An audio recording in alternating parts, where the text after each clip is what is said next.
There were many issues in the Union surrounding the discussion and creation of the Compromise of 1850, beginning with Texas. The Republic of Texas won its independence in the Battle of San Jacinto when it captured the Mexican president, who then signed the Treaty of Velasco, which recognized the Rio Grande River as the border of Texas. However, this treaty didn't last very long, and soon enough Mexico was repudiating the treaties and trying to reclaim its lost land, leaving a huge land dispute in the Texas region. Texas also wished to be a part of the Union and applied for statehood on December 29, 1845. Texas, who was reliant on slavery and wished to be a slave state, caused another problem for the Union. Bringing Texas in also meant bringing in its land disputes with Mexico, leading to the Mexican-American War. The war ended, which settled the land disputes with Mexico. However, Texas also had land claims in the area of present-day New Mexico and Colorado. It's easy to see that Texas brought a lot of problems that needed to be settled. However, Texas was not the only thing that was discussed in the Compromise of 1850. New Mexico and Utah were newfound territories that had to be dealt with. The territories were gained through the Texas land claims and the Mexican Secession of 1848, which was a major part of the treaty that ended the Mexican-American War. Not only did the Compromise of 1850 have to figure out a way to organize these new territories, it also had to deal with the issue of slavery in the new territories, which would be a key factor and discussion point in the Compromise. Another key issue that the Compromise of 1850 had to deal with was the territory of California. President James K. Polk had wanted to organize a government in California. However, again, slavery was the main problem. The North had wanted a free state, while the South had wanted to split the territory into a free and slave state.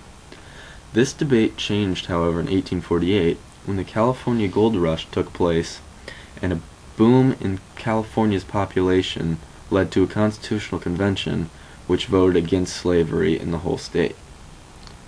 Finally, the District of Columbia had to be dealt with. Many Congress members thought that slavery in the capital, or at least the slave trade in the capital, was wrong, and that it should be abolished. Southern Congress members, on the other hand, thought that slavery in the nation's capital was fine. This sparked a lot of debate on the topic and was a key issue in the Compromise of 1850. The debate started on January 29, 1850, with Henry Clay giving a speech on these key issues dividing the Union. Due to the importance of these issues rising in the Union, a new omnibus bill was presented to Congress under the direction of Clay.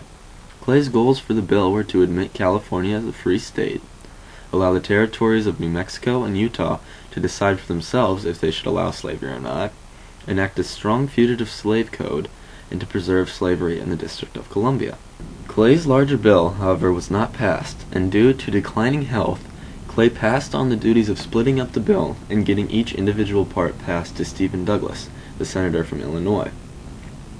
Douglas was able to get each individual bill passed between September 9th and September 20th, 1850, with the final version of the Compromise of 1850 having 5 major parts.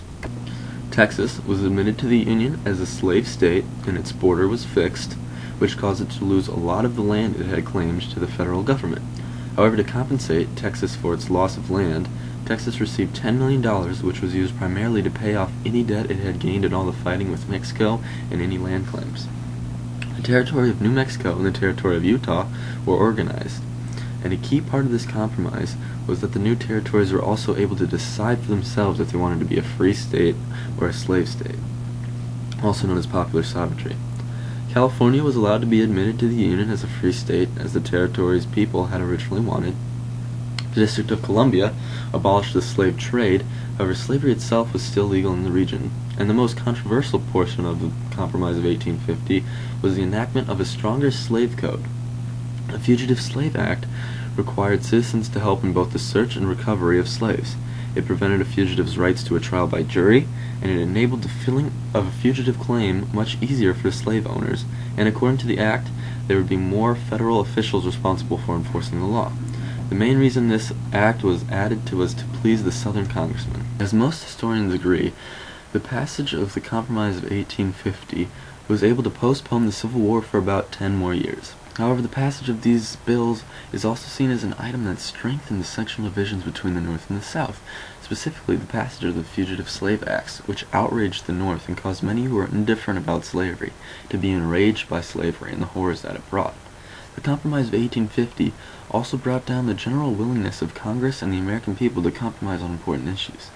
The deaths of Henry Clay and Daniel Webster, two very influential senators who helped discuss and agree upon the bill, also brought these actions and divisions to the forefront of the nation's mind.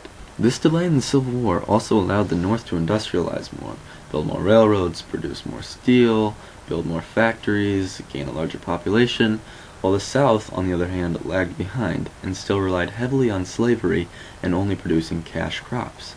This gave the North a huge advantage when the Civil War did break out, allowing them to arm themselves, mobilize, and supply themselves much better than the South, who had a much harder time with this, which would prove to be a valuable asset to the North in the war. Along with the Compromise of 1850 came the idea of popular sovereignty. This idea of allowing states to choose for themselves if they would want to be a free state or a slave state would cause the formation of the Kansas-Nebraska Act and the creation of the Republican Party, and ultimately the Civil War. While the passage of the Compromise of 1850 was unable to hold the Union together for good, it did do this job for 10 years. It also brought changes to American thinking and internal structures, without which the American society we know and love today could very well be a much different place.